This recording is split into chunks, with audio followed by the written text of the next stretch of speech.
Hi guys, my name is Marissa Rivera, and today we're going to be talking about the Scoliosis Series.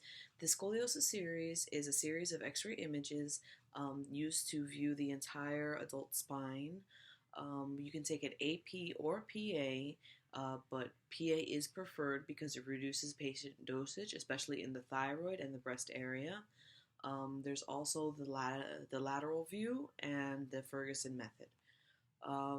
The AP or PA image is used to determine the severity or degree of the scoliosis in a patient, which is the lateral curvature.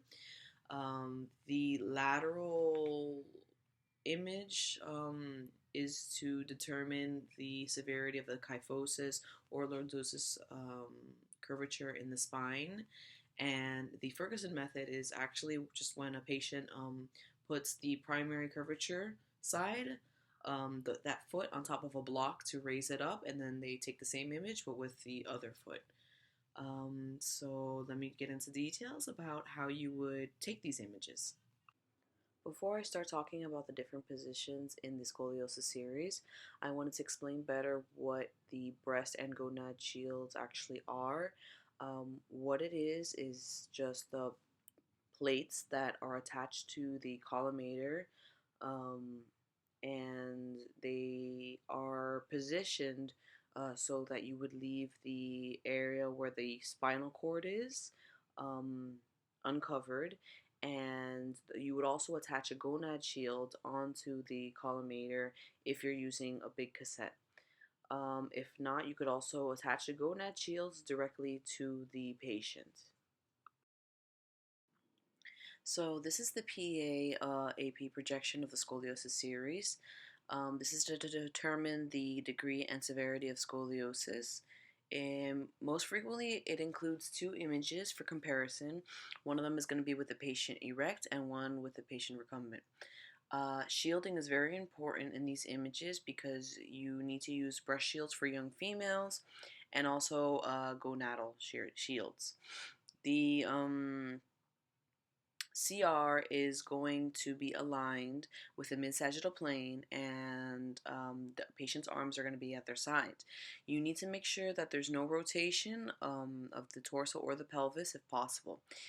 Sometimes it's unavoidable because the scoliosis results in twisting and rotation of the vertebrae.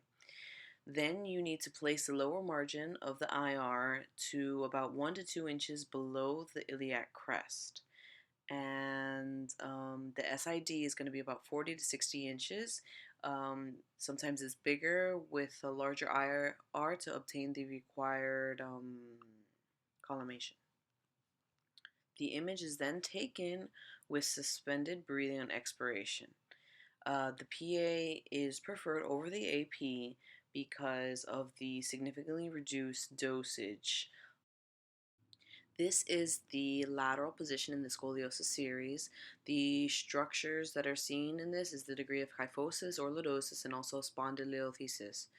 The patient is positioned into a true lateral or as best as possible.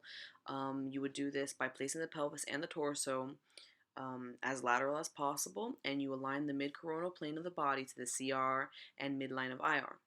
The lower margin of the IR should be about 1 to 2 inches below the iliac crest, and the central ray will be perpendicular directed to the midpoint of the IR. SID is 40 to 60 inches unless it's a larger IR, therefore a longer SID would be used. Remember, it's really important to use the breast shields for young females and the gonadal shields.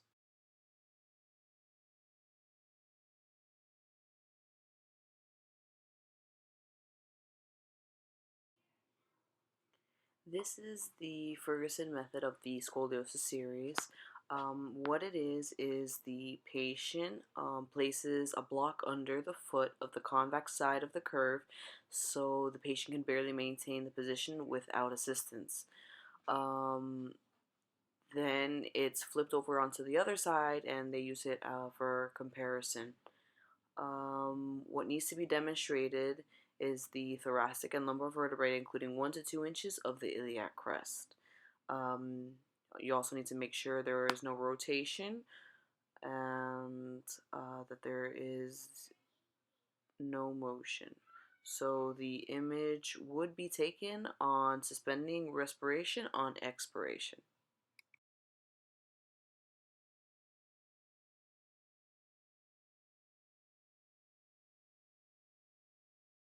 Alright, so this concludes my presentation on the Scoliosis series. Thank you for watching. Hope you learned something new.